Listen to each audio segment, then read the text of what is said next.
segundo mundo, que é o mundo que a gente vai pensar, é o mundo planeta. Mais uma vez, Jesus falando o seguinte, em João capítulo 17, versículo 15, ele diz: não peço que os tire do mundo, mas que os livre do mal. Agora, Jesus está falando sobre o mundo, planeta, para que o Senhor, Deus, não nos tirasse do mundo, mas nesse planeta, Ele viesse nos livrar do mal. E livrar do mal é o entendimento de que esse mundo está indo de mal a pior. O mundo está virando um caos. Quando eu lembro, eu sou de 64, então quando eu pego o meu desenvolvimento quando criança, quando adolescente, é completamente diferente de hoje. As propostas e aquilo que esse planeta, esse mundo está oferecendo, completamente diferente do meu tempo. É pensando nisso que talvez lá no Gênesis, Deus tenha feito a seguinte declaração. Gênesis capítulo 6, versículo 5 diz: e o Senhor viu a perversidade do homem, que a perversidade do homem tinha aumentado na terra, e que toda a inclinação dos pensamentos do seu coração eram sempre e somente para o mal. Talvez já olhando para isso, Deus tenha arrancado Adão e Eva do paraíso. Sabendo o Senhor o que aconteceu lá no céu, como o diabo se levantou contra Deus, se rebelou contra Deus, e que toda a inclinação do coração de Lúcifer era para o mal, e quando ele viu que ele contaminou o coração de Adão e de Eva, Deus sabia que o que se desenvolveria a partir dali seria só o mal.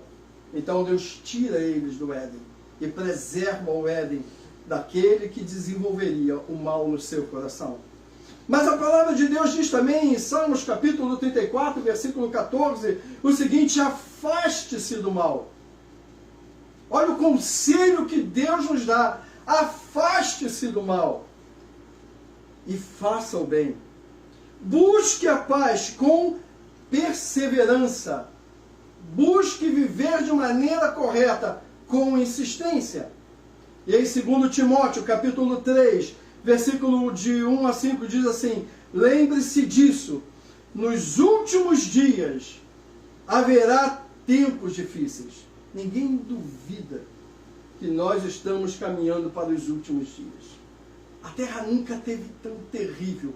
A terra nunca esteve sofrendo tanto. O ser humano nunca esteve tão distante de Deus. O ser humano nunca desprezou tanto a Deus como se despreza nos tempos atuais. Mas a palavra diz assim: haverá tempos difíceis. E aí nós vamos perceber agora, as pessoas serão egoístas. Veja como as pessoas cada dia se tornam mais egocêntricas.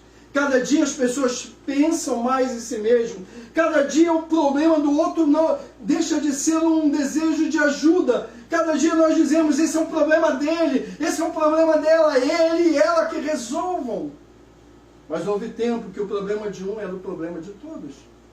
Houve tempo que se alguém estivesse passando alguma dificuldade, todo mundo ajudava. E isso era lá fora, mas isso também era na igreja. As pessoas dentro da igreja também estão se tornando cada dia mais insensíveis. Mas o texto diz ainda: amantes do dinheiro. Cada dia as pessoas querem mais e mais. O dinheiro tem se tornado cada vez mais o Deus das pessoas.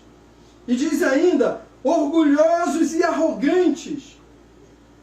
Essas pessoas não terão amor uns pelos outros, não perdoarão a ninguém, serão caluniadores, não terão domínio próprio, serão cruéis e inimigas do bem. Essas pessoas serão traidoras, atrevidas, serão cheias de orgulho, amarão mais os prazeres do que a Deus. Farão de conta que amam a Deus, mas rejeitarão a Deus. O conselho que a palavra de Deus é: afaste-se dessas pessoas. Então, meus amados, nós estamos vendo que o mundo está entrando e está se desenvolvendo um caos sem precedente. Em todo lugar que nós vamos, em todas as pessoas, nós vamos vendo que a coisa está tomando um vulto alarmante. As pessoas cada vez estão se distanciando mais uma das outras. Mas se não fosse isso, vem um conselho então: se o seu coração não se arrepender e voltar para Deus, este mesmo coração será responsável pela sua condenação e pela sua destruição eterna. Então o nosso coração precisa olhar para esse alerta de Deus, precisa olhar para essa observação, esse chamado à responsabilidade que Deus nos faz. E eu tenho que dizer, eu não posso ser assim. Porque se o meu coração se inclinar a ser como o coração do mundo, das pessoas que não temem a Deus, o meu coração, eu também serei destruído. Sabe, meus amados, mas é nesse contexto, nesse mundo caótico, que Deus também nos capacita. Sabe, nós somos, eu disse semana passada, que nós somos as pessoas mais bem preparadas para enfrentarmos e lidarmos com esse mundo. Porque enquanto o mundo não tem uma esperança, enquanto o mundo não tem uma direção, nós temos Deus guiando as nossas vidas, instruindo as nossas vidas, capacitando a gente, habilitando a gente, dando poder e autoridade a cada um de nós, para que a gente viva esse mundo debaixo de um poder sobrenatural. Quando as pessoas estão desesperadas, nós olhamos para o céu e dizemos, nós temos um Deus que vela pela vida da gente. Então, nós somos preparados por Deus, habilitados por Deus, capacitados por Deus, para lidarmos desse mundo terrivelmente devastado e que está criando mal sem precedentes. Isaías 41:10 diz assim, não temas porque eu sou contigo, não te assombres porque eu sou o teu Deus, eu te esforço, eu te ajudo e eu te sustento com a destra da minha justiça. Então Deus nos habilita, Deus nos capacita para nesse mundo caótico, nesse mundo hostil, nesse mundo desfavorável, nesse mundo repleto de adversidades. Deus nos capacita para nós andarmos neles e mesmo nesse mundo nós sermos vitoriosos.